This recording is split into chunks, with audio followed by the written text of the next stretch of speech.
মোমেন কাকে বলে? ক্বালা রাসূলুল্লাহ সাল্লাল্লাহু আলাইহি ওয়াসাল্লাম, আল মুমিনু মান আমিনাহুন নাসু আলা দিমাইহিম ওয়া আমওয়ালিহিম।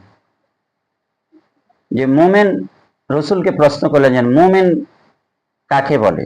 রসুল জবাব দিলেন, প্রকৃত ইমানদার সে যাকে লোকেরা তাদের জান ও মাল সম্পর্কে সম্পূর্ণ নিরাপদ মনে করে।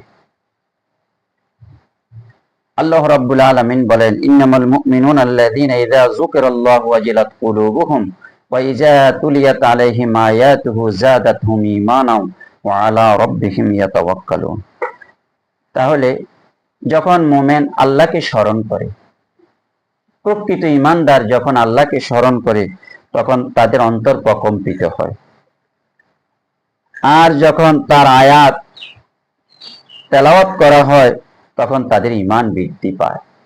আর সব সময় ওয়া আলা রাব্বিহিম ইয়াতাওয়াক্কালুন, আর তারা সব সময় আল্লাহর উপরে ভরসা করে থাকে।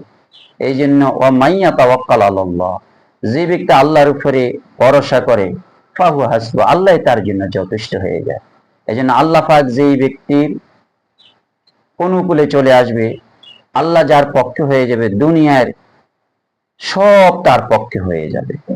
আল্লাহ পাক ওই ব্যক্তির প্রতি রহমত নাযিল করবেন।